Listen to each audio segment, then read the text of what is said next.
Hello friends, welcome to danlaw. In today's lecture series we are going to discuss the payment of wages act part 2 जिसमें deductions के बारे में जानेंगे, deduction which may be made from wages and maximum amount of deduction. So यहाँ पे जानेंगे सबसे पहले deduction होता क्या, क्यों deduction के बारे में यहाँ पे जानना है. So deduction means if you are a workman employees then what amount will be deducted from your wage. यानी कि आप किसी फैक्ट्री इंडस्ट्री या कहीं भी काम कर रहे हैं as a employee as a workman, then आपके जो वेजेस में से कितना डिडक्शन किया जाएगा, क्या कौन सा डिडक्शन वैलिड डिडक्शन होगा, कौन सा डिडक्शन ऑथोरिटेटिव बाय एक्ट है या नहीं है, या फिर वो अनवैलिड डिडक्शन है, तो इसको जानेंगे. ठीक है. सो वैलिड डिडक्शन अलाउड है अकॉर्डिंग टू द एक्ट, जो कि ऑथराइज्ड है. सो उसके बारे में जानेंगे. Deduction which may be made from wages. Okay, part 1 अगर आपने नहीं देखा तो पार्ट 1 में इस एक्ट को, पेमेंट ऑफ वेजेज एक्ट को अच्छे से पढ़ा है, समझाया है मैंने उसको. सो यहाँ पे deductions which may be made from wages, कौन से डिडक्शन होते हैं. So at the time of payment of wage to employees, employer should make deduction.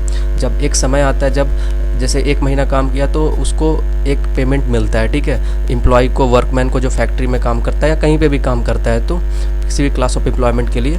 So employer should make deduction according to this act only. Okay. So the employer should not make deductions as he like. वो अपने मन चाहिए कुछ भी deduction नहीं कर देगा. So every amount paid by the employee to his employer is called a deductions. अब देखिए क्या क्या चीज़ नहीं इसमें इन्वॉल्व है.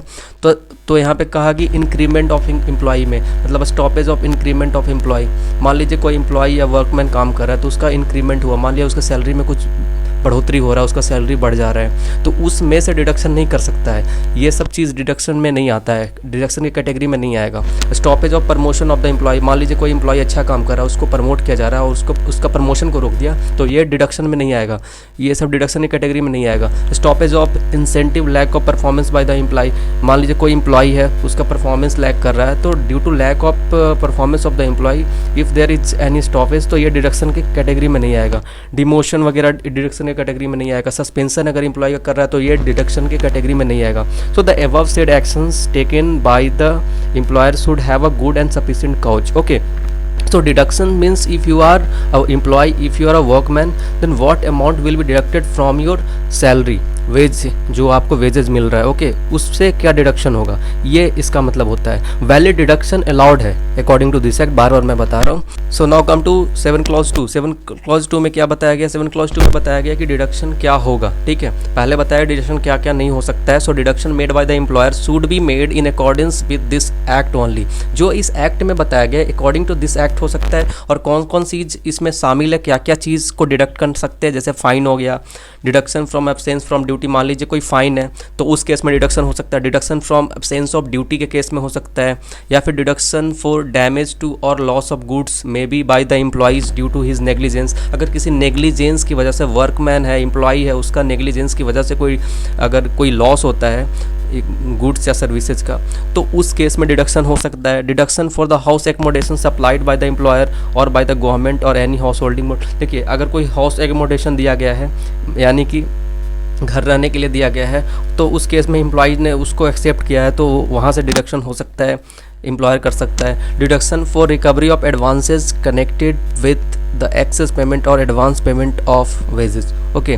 कि कोई एडवांस पेमेंट ले रखा है तो उस केस में डिडक्शन हो सकता है. मान लीजिए एम्प्लॉयर है, तो एम्प्लॉयर से एम्प्लॉईज़ ने 10,000 रुपये उसने एडवांस पेमेंट ले रखा है और नेक्स्ट मंथ का उसका 10,000 रुपये उसको मिला. ओके. जैसे ही काम पे आया तो 1 महीने के बाद उसको 10,000 रुपये मिले, तो 10,000 रुपये उसको मिलता है, तो वो 10,000 रुपये वो एडवांस पहले से ले रखा है, तो उस केस में उसका 10,000 रुपये डिडक्शन हो जाएगा. Okay. Deduction for recovery of loans made from the welfare labour fund वगैरह, तो उस केस में डिडक्शन हो सकता है. Deduction from recovery of loans granted for the house building और अदर पर्पसेज. हाउस बिल्डिंग के लिए कोई लोन ले रखा है या फिर अदर पर्पसेज के लिए कोई लोन ले रखा है, उस केस में एम्प्लॉयर से लोन ले रखा है या फिर जो कंपनी है उससे ले रखा है, तो उस केस में उसका डिडक्शन होगा, वो वैलिड डिडक्शन होगा. मतलब वैलिड डिडक्शन अलाउड है अकॉर्डिंग टू दिस एक्ट, बार बार मैं बता रहा हूँ. Deduction from deductions of income tax payable by the employed person. जो एम्प्लॉयड पर्सन है उसके द्वारा इनकम टैक्स पेबल है, मान लीजिए जो इनकम है उस पर टैक्स कट रहा है, तो वो भी वैलिड डिडक्शन है. Okay. Deduction by order of the court deduction of payment of the provident fund, जैसे पीएफ का है तो वो भी इस केस में भी जैसे मैंने पहले के लेक्चर में बताया है, तो पीएफ में जो पैसे कट रहे हैं हर महीने तो वो भी पैसा मतलब डिडक्शन होगा। Okay, deduction for payments to cooperative society approved by the state government, जो स्टेट गवर्नमेंट के द्वारा जो कोऑपरेटिव सोसाइटीज़ है उसमें डिडक्शन होगा, उस केस में भी डिडक्शन हो सकता है। Deduction for payment through scheme of insurance, तो इंश्योरेंस प्रीमियम भरना है तो इंश्योरेंस प्रीमियम के केस में भी डिडक्शन हो सकता है यहाँ पे जैसे बताया गया है।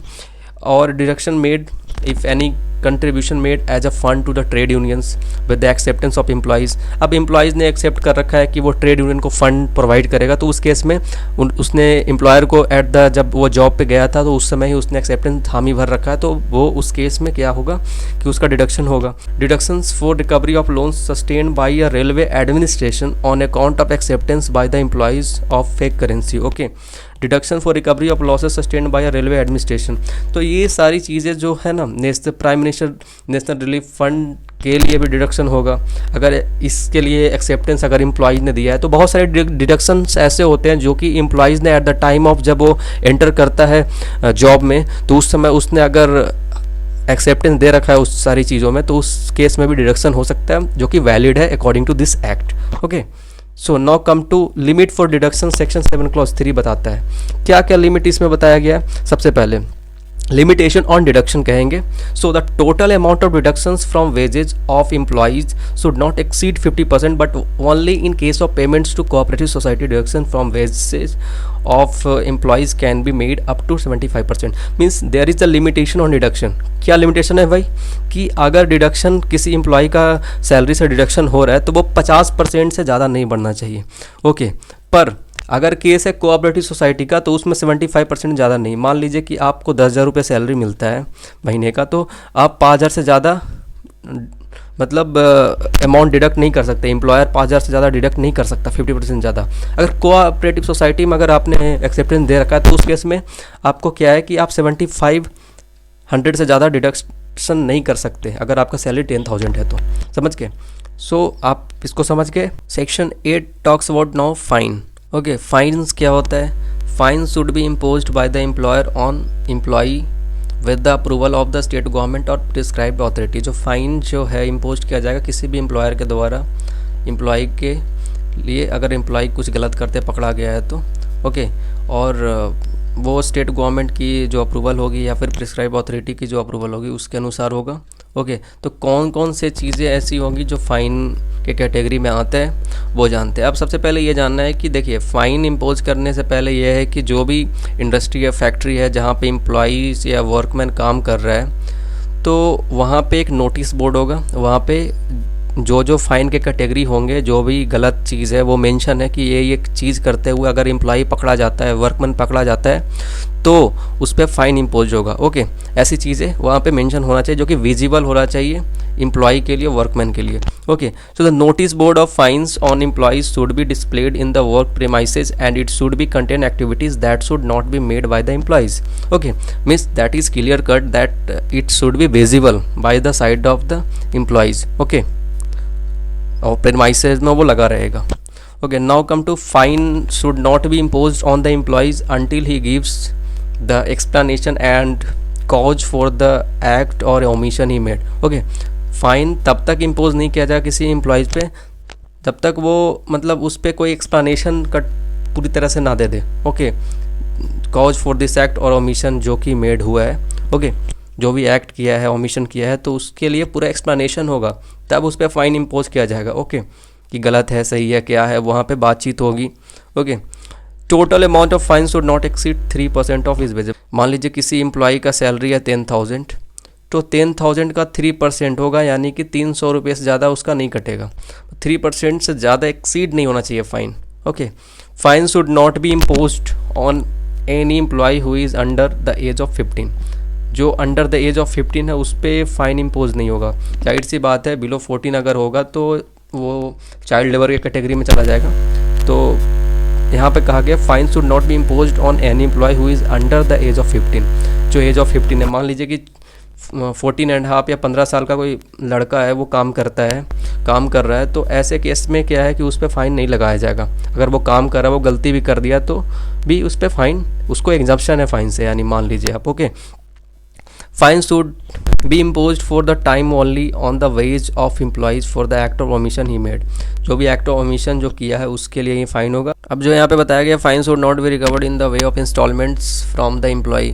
अब इंस्टॉलमेंट बेसिस पे तो फाइन कलेक्ट किया नहीं जाएगा, तो कलेक्शन ऑफ फाइन जो होगा वो एक बार होना चाहिए। अब fine should be recovered with in 60 days. अब ये भी कहा गया कि 60 दिनों के भीतर फाइन का कलेक्शन हो जाना चाहिए। मान लीजिए कि एक कोई पर्सन है तो उसके ऊपर फाइन इम्पोज हुआ है 400, तो ये 60 डेज के अंदर इसको देना ही होगा। Okay, fine should be imposed on the day act और omission made by the employees. Okay, fine उसी दिन से इम्पोज होगा जिस दिन से उसने एक्ट और ओमिशन कोई करा होगा, तो उस दिन से ही फाइन उस पर इम्पोज हो जाएगा, उससे 60 डेज के भीतर उसको देना होगा। Okay, so all fines collected from the employees should be credited to the common fund and utilise for the benefit of the employees. अब जाहिर सी बात है, जो भी फाइन का जो कलेक्शन होगा इंडस्ट्री या किसी फैक्ट्री में, तो वो इन लोग का ही एक बेनिफिट के लिए यूटिलाइज किया जाएगा। Now come to section 9। Section 9 which talks about deduction for absence from duty. अब देखिए, डिडक्शन का बहुत सारे कैटेगरी है। यहाँ पे स्पेसिफिकली बताया गया है एब्सेंस फ्रॉम ड्यूटी। अगर मान लीजिए कि एम्प्लॉई जो है छुट्टी पे गया हुआ है और बिना बताया कि छुट्टी पे चला गया है, तो ये तो वैलिड डिडक्शन है जो कि अलाउड है according to this act. Okay, so deduction can be made by the employer for the absence of duty by the employees for 1 day or for any period. Okay, अगर बिना बताए वो छुट्टी पे चला गया है, and the amount deducted for absence from the duty should not exceed a sum which bears the same relationship to the wage payable in respect of the wage period as this period of absence does to such wage period. अब यहाँ पे ये कहा गया example में, जैसे कि अगर किसी एम्प्लॉई का सैलरी 6000 है, ओके, पर मंथ है, और अगर वो बिना बताए 1 महीने तक वो एब्सेंट हो गया ड्यूटी से, तो उसका डिडक्शन जो है वो 6000 से ज़्यादा एक्सीड नहीं होगा। मतलब जितना सैलरी है उतना उसका डिडक्शन हो जाएगा। Employee present for the work place and refuses to work without proper reason shall be deemed to be absent from duty. अगर कोई एम्प्लॉई है present for the work place refuse, अगर मान लीजिए कोई एम्प्लॉई है और वो वर्क प्लेस पे प्रेजेंट है और वो काम नहीं कर रहा है, तो वो भी एक एब्सेंट के कैटेगरी में ही माना जाएगा और उसका भी डिडक्शन होगा अमाउंट का पर डे के हिसाब से। If 10 or more person together absent for the duty without any notice and without reasonable cause, employer can make 8 day of wages as a deduction from their wages. Okay, अगर मान लीजिए 10 या 10 से ज़्यादा व्यक्ति या वर्कमैन एम्प्लॉइज जो है एब्सेंट हो जाता है बिना कोई फर्दर ऑन कोई नोटिस बिना दिए हुए, तो उस केस में क्या होगा, उसका 8 दिन का जो वेजेज है वो उसका डिडक्ट हो जाएगा। Section 10 which talks about deduction for damage और loss. Section 10, okay, remember specifically mention किया कि कोई भी डैमेज या लॉस होता है तो उस केस में डिडक्शन होगा। So employer should give an opportunity to the employees to explain the reason and cause for the damage और loss happened and deductions made by the employer for the employees wage should not exceed the value और amount of damage और loss made by the employees. यानी कि employer पूरा opportunity देगा किसको, employ को, कि वो जो लॉस हुआ है ना, डैमेज हुआ है ना, उसको पूरी तरीके से एक्सप्लेन करे कि क्यों ये हुआ है डैमेज या लॉस। ओके, और जो डैमेज या लॉस हुआ है वो उसको अगर वो वैलिड है, ऑथराइज्ड है, तो वैलिड डिडक्शन अलाउड है according to this act. Okay, अगर वो वैलिड है तो उसको उसके जो वेजेस मिल रहे हैं, सैलरी मिल रहा है जो एम्प्लॉय को, उस वेजेस या सैलरी से उसका कट होगा, वो हिस्सा ही केवल कट होगा जो लॉस हुआ है, डैमेज हुआ, उससे ज़्यादा एक्सीड नहीं होना चाहिए। ओके, मतलब जितना लॉस किया है, जितना डैमेज किया है, उतना ही डिडक्शन होगा।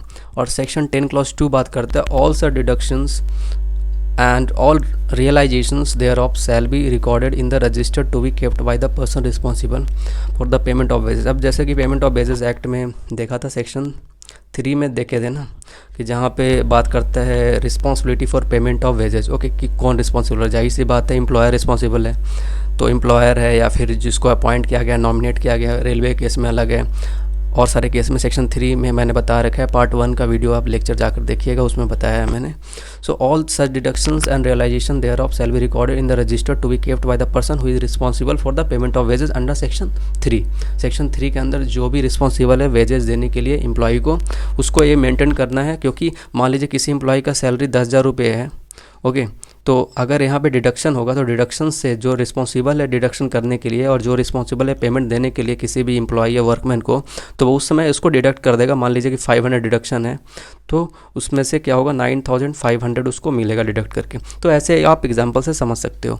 अब है डिडक्शंस फॉर सर्विस रेंडर्ड। मान लीजिए कोई सर्विस रेंडर्ड किया गया, उस केस में स्पेसिफिकली यहाँ पे बोल रहा है डिडक्शन के लिए सेक्शन 11 में मेंशन किया गया है। लाइक हाउस एकोमोडेशन, एमेनिटी और सर्विसेज प्रोवाइडेड। मान लीजिए कि किसी तरीके से सर्विस रेंडर किया गया, हाउस एकोमोडेशन एक्सेप्टेड किया गया किसके द्वारा, एम्प्लॉय के द्वारा, बाय द एम्प्लॉयर। ओके, अब एम्प्लॉयर ने किसी को हाउस एकोमोडेशन के लिए मतलब एक अपॉर्चुनिटी दिया तो उसने एक्सेप्ट कर लिया, क्या, एम्प्लॉय ने। तो उस केस में घर का जो अमाउंट मान लीजिए कि मंथली 5000 है, तो वैसे केस में वो 5000 डिडक्शन होगा। अगर एम्प्लॉय ने एक्सेप्ट किया है ये चीज़ को, हाउस एकोमोडेशन को, मान लीजिए कि हाउस एकोमोडेशन को किसी ने एक्सेप्ट किया है, जो एम्प्लॉय है, वर्कमैन है, तो उस केस में उसका डिडक्शन होगा, जो भी उसका प्राइस होगा मंथली सैलरी से उसका कट जाएगा। जो भी हाउस एकोमोडेशन का जो भी वैल्यू होगा, मान लीजिए कि 5000 पर मंथ है, तो वो 5000 पर मंथ डिडक्ट करके जो भी रिस्पॉन्सिबल है सेक्शन 3 के अंदर responsible for payment of wages, वो उसको डिडक्ट करके उतना उसको सैलरी मिल जाएगा। हाउस एकोमोडेशन का सैलरी में से कट जाएगा। Okay, deduction for recovery of advances. अब मान लीजिए कि in case of advance paid to the employees by the employer before employment begin, such advance should be recovered by the employer for the first payment of wages salary to the employees। मान लीजिए कि किसी factory में कोई employ ए है जो कि factory में जाता है, वो काम करने के लिए जाता है। ओके, अब वो एडवांस पेमेंट ले लेता है, जो कि बी जो एम्प्लॉयर है, एम्प्लॉयर से क्या, वो एडवांस फ़ी ले लेता है 10,000। ओके, एडवांस आप मान लो कि एक एडवांस पैसा ले लिया, बी से ए लिया। ओके, जो एम्प्लॉई है, अब उसको उसी एक महीने के दौरान उसको जो सैलरी मिलना था 10,000 रुपये, वो एम्प्लॉयर ने काट लिया क्योंकि उसको एडवांस ऑलरेडी दे रखा था। तो डिडक्शन उस केस में भी हो सकता है। तो उसमें क्या होगा कि उस महीने का उसको सैलरी नहीं मिलेगा। Deduction for recovery of loans के केस में मान लीजिए कोई लोन ले रखा है एम्प्लॉई ने, तो उस केस में भी डिडक्शन हो सकता है। Deduction for recovery of loans granted for house building और other purposes shall be subject to any rules made by the state government regulating the extent to which such loans may be granted and the rate of interest payable thereon. Okay, जो भी loan grant किया गया है employ को, तो उस case में भी डिडक्शन हो सकता है। तो सेक्शन 12A यही बात करता है कि लोन के केस में भी डिडक्शन होगा। ओके, अब आते हैं आगे। अब आगे बात करता है deduction for the payments to cooperative societies and insurance schemes. Section 13 में बात करता है कि deduction in a case of cooperative society और deduction for payment to scheme insurance maintain by the Indian post office और with the employ acceptance deduction made for payment of any premium on his life insurance policy. मान लीजिए कोई employee है, वो life insurance policy ले रखा है, तो उस केस में भी डिडक्शन होगा। या फिर कोऑपरेटिव सोसाइटी का एक्सेप्टेंस दे रखा, तो उस केस में कोऑपरेटिव सोसाइटी के केस में 75% से ज़्यादा डिडक्शन नहीं हो सकता, जैसे कि वो पता होगा। ओके, और नॉर्मली डिडक्शन 50% ज़्यादा एक्सीड नहीं कर सकता, जैसे मैंने बताया था। So maintenance of registered and records 13A बात करता है रजिस्टर्स एंड रिकॉर्ड्स की मेंटेनेंस की। Every employer should maintain such registered and records giving such particulars of persons employed by him, so the work perform by them, the wages paid to them, the deduction made from the wages. So मतलब कौन काम करता है, क्या काम करता है, कितना सैलरी लेता है, और सैलरी में से क्या माइनस यानी डिडक्ट हो जाता है। तो हर चीज़ वहाँ पे मतलब रजिस्टर्ड में मेंटेन होगा। ओके, और वो कहा गया है यहाँ पे कि वो क्या है कि 3 साल से ज़्यादा, मतलब it means for transaction made within the employer and employee should have with 3 years of records उसके पास होना चाहिए। मतलब 3 साल से ज़्यादा का रिकॉर्ड, यानी कि 3 साल का मिनिमम तो रिकॉर्ड इतना रखेगा ही। एम्प्लॉयर की है दायित्व बनती है, रिस्पॉन्सिबिलिटी बनती है कि कौन काम करता है, क्या काम करता है, कितना सैलरी लेता है, सैलरी में से कितना डिडक्शन है। तो सारा जो रिकॉर्ड है वो एटलीस्ट एम्प्लॉयर का ये ड्यूटी होता है कि वो उसको रखे। ओके, इंस्पेक्टर्स के मैंने बारे में ऑलरेडी बता रखा है, प्रीवियस लेक्चर भी आप देख सकते हैं इंस्पेक्टर कौन होता है, तो चलो फिर भी बता देता हूँ मैं। So the state government may appoint an inspector for the purpose of this act. So every inspector shall be deemed to be a public servant within the meaning of the Indian penal code 1860, जैसे कि पता होगा। Okay, तो inspector का सबसे पहला काम होता है कि वो इंस्पेक्शन करेगा, इंक्वायरी करेगा, सर्च करेगा प्रीमाइसेस को, सुपरवाइज करेगा पेमेंट ऑफ वेजेस को लेकर। ओके, तो ये सारी चीज़ें उनको है इंस्पेक्टर एक काम कर सकता है कि वो वर्किंग आवर में ही उसको जाना पड़ता है, यानी ऐसा नहीं है कि इंस्पेक्टर कभी भी चल जाएगा फैक्ट्री में और जाकर वो इंस्पेक्ट करने लगेगा। ओके, तो वर्किंग आवर में ही जाएगा, ये भी चीज़ याद रखना। ओके, इसको रीड करने की ज़रूरत नहीं है, आप एक बार देख लीजिए। इंस्पेक्टर कैन मेक इंक्वायरी और examination whether the employers are properly vying the rules maintain under this act और नॉट। ओके, और उसके बाद बात करता है inspector with such assistant if as he thinks fit enters inspect and search any premises और any railway factory और industrial और other establishment at reasonable time for the purpose of carrying out the object of this act. Okay, कि वो properly inspect करेगा, inquiry करेगा।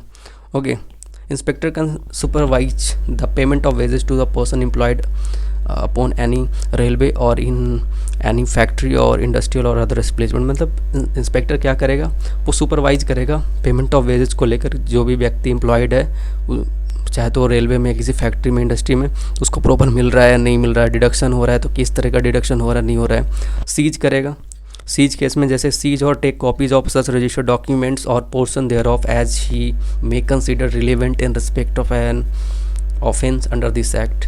सो जो भी चीज़ उसको गलत गड़बड़ लगता है तो वो सीज करेगा, उसका डॉक्यूमेंटेशन प्रॉपर करेगा, कॉपीज़ रखेगा, ताकि वो as a evidence, as a document वो उसके पास रहेगा कि हाँ ये चीज़ हुआ है। ओके, और वर्किंग आवर में ही हमेशा जाएगा। So now come to section 14 है। सेक्शन 14 है talks about facility to be afforded to inspectors की ये सारी फैसिलिटीज़ इंस्पेक्टर्स को मिलना चाहिए। Every employer shall afford an inspector all reasonable facilities for making any entry, inspection, supervision, examination or inquiry under this act. यानी कि मान लीजिए कि जाहिर सी बात है, ये पूरा कोऑपरेशन की बात करता है कि प्रॉपर कोऑपरेशन होना चाहिए। जो रिस्पॉन्सिबिलिटी दिया गया एम्प्लॉयर को, एम्प्लॉयर प्रॉपर जो वहाँ पे जो हेड है ऑफ डिपार्टमेंट है वो पूरा कोऑपरेट करे। किसको? जो इंस्पेक्टर्स जाता है वहाँ पे, कि वो प्रॉपर सुपरविज़न हो रहा है, एंट्री हो रहा है, इंस्पेक्शन हो रहा है। ओके, तो वो सारी चीज़ों को कोऑपरेट करे। तो जाहिर सी बात है इंस्पेक्शन, इंक्वायरी, सर्च हो रहा है प्रीमाइसेस का, सुपरविज़न हो रहा है क्या चीज़ का, कि पेमेंट ऑफ वेजेस को लेकर, या फिर कोई चीज़ सीज होता है अगर गलत पकड़ा जाता है तो प्रॉपर कोऑपरेट करे, ये भी बहुत ज़रूरी है।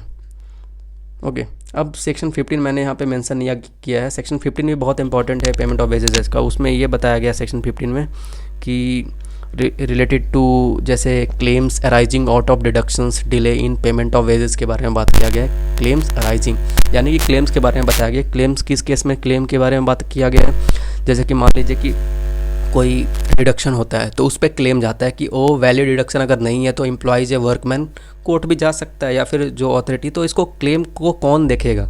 तो यहाँ पे ये बात किया गया कि जो एप्रोप्रिएट गवर्नमेंट है वो किसी भी कमिश्नर फॉर वर्कमैन को अपॉइंट करेगी, जो वर्कमैन कमिश्नर फॉर वर्कमैन को एक तरीके से अपॉइंट करेगी, या फिर किसी ऑफिसर को जो सेंट्रल गवर्नमेंट के अंदर है, तो वो हो सकता है वो ऑफिसर रीजनल लेबर कमिश्नर हो सकता है, या फिर असिस्टेंट लेबर कमिश्नर हो सकता है। फिर से बता रहा हूँ, रीजनल लेबर कमिश्नर हो सकता है, या फिर असिस्टेंट लेबर कमिश्नर हो सकता है, या स्टेट गवर्नमेंट करेगी। स्टेट गवर्नमेंट के केस में जैसे कि लेबर कमिश्नर, यानी कि लेबर कमिश्नर के पद से नीचे का नहीं होना चाहिए। ओके, तो स्टेट गवर्नमेंट भी कर सकती है, या फिर लेबर कोर्ट का प्रिसाइडिंग ऑफिसर जो अध्यक्ष करता है, उसके अध्यक्षता में आता है, तो लेबर कोर्ट का जो प्रिसाइडिंग ऑफिसर होगा वो भी इसको देख सकता है, या फिर सिविल कोर्ट का कोई जज हो। ओके, तो ये चीज़ आपको ध्यान में रखना है कि to hear and decide all the claims, इसके लिए उनको रखा जाता है, अपॉइंट किया जाता है। ओके,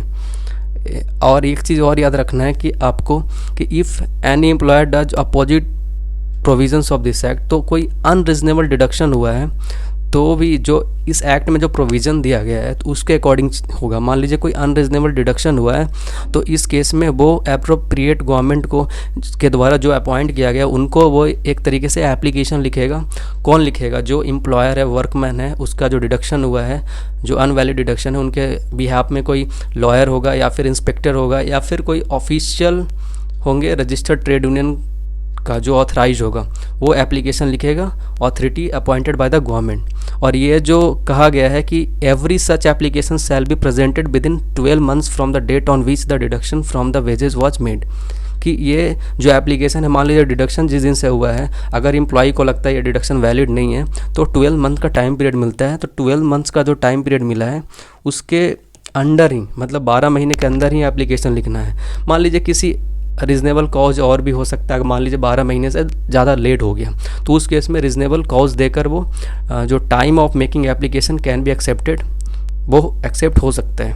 ओके, 15 क्लॉज 3 वही बात करता है, after receiving of the application the authority shall give an opportunity to hear the applicant and the employer और other person responsible for the payment of wages and conduct the inquiry if necessary. तो वही चीज़ किया है, claims मैंने पहले ही बताया है, minimum wages act में भी क्लेम्स के बारे में बताया है, तो वही चीज़ यहाँ पे भी एप्लीकेबल होता है। Okay, somehow now come to section 16। Section 16 क्या बताता है कि single application respect of claims के बारे में बताया गया कि ये ज़रूरी नहीं होता है कि मान लीजिए कि बहुत सारे एम्प्लॉयज़ हैं जिनको पेमेंट नहीं मिला, तो ये ज़रूरी नहीं है कि सिंगल एप्लीकेशन सबके लिए, मतलब एक सेपरेट एप्लीकेशन ना देकर वो सिंगल एप्लीकेशन सब दे सकते हैं। ये ज़रूरी नहीं है कि सब सेपरेट एप्लीकेशन दे। तो there is no necessity of many application if there are many employees whose wages has not been paid, so such employees can make one application to the authority for payment of wages according to this act. So section 17 appeal के बारे में बात करता है, जैसे कि जाहिर सी बात है क्लेम के लिए वो गया, क्लेम के बाद वो अगर कोई एम्प्लॉई है वो डिससेटिस्फाइड है, असहमत है, तो वो कोर्ट में अपील कर सकता है, डिस्ट्रिक्ट कोर्ट में। जाहिर सी बात है यहाँ पे लिखा गया है कि in that situation if any employees or any workman is dissatisfied then he or she can claim to the district court if the application dismissed by the above authorities. Okay, अगर मान लीजिए कौन कौन से केस हो सकता है, अगर एप्लीकेशन डिसमिस्ड कर दिया गया है अबव अथॉरिटीज़ के द्वारा, मान लीजिए एप्लीकेशन दिया है, तो एप्लीकेशन जो अथॉरिटी अपॉइंट किया गया है सेंट्रल गवर्नमेंट या स्टेट गवर्नमेंट के द्वारा, उसने अगर इस एप्लीकेशन को अगर यानी कि उसको देखा ही नहीं, वो एप्लीकेशन को डिसमिस कर दिया, ओके, तो उस केस में वो अपील कर सकता है। नहीं तो employer imposed with compensation exceeding 300, जाहिर सी बात है पहले मैंने बताया था कि 300 से ज़्यादा वो रुपीज़, मतलब इससे ज़्यादा एक्सीड नहीं कर सकता है amount as a compensation. Okay, जैसे मैंने पहले बता रखा है इसको, तो उस केस में, या फिर अमाउंट जो एक्सीड करा 25 rupees withheld by the employer to a single unpaid employees, या फिर 50 in case of unpaid employees. Okay, अब सेक्शन 20 के बारे में, सेक्शन 17 तो अपील के बारे में बात करता है कि कौन कौन के केस, मतलब किस केस में आप अपील कर सकते हैं, इसके बारे में सेक्शन 17 बात करता है। लेकिन सेक्शन 20 की अगर बात करें पेमेंट ऑफ वेजेज एक्ट का, तो उसमें बात किया है penalties for offence under this act. अब कौन से पेनल्टीज़ के बारे में बात किया है, तो ये 2005 में एक अमेंडमेंट आया था, उसके तहत ये आया था। ओके, सेक्शन 20 में कुछ रीजंस फॉर पेनल्टीज़ के बारे में बताया गया है, लाइक अगर डिले है पेमेंट ऑफ वेजेज में, कि पेमेंट ऑफ वेजेज रुका हुआ है, या फिर कोई अनरीजनेबल डिडक्शन हो रखा है, या फिर excess deduction for absence of duty है, या फिर एक्सेस डिडक्शन फॉर डैमेज और loss or to the employer है।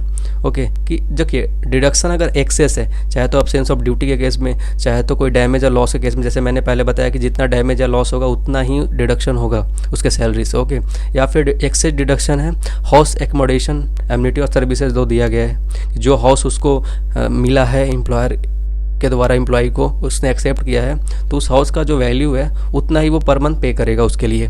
ओके, जो भी पेनल्टी यहाँ पे मेंशन अगर वो करता है, तो उस केस में क्या है कि punishable with fine which shall not be less than 1000 rupees but which may be extended to 7500 rupees.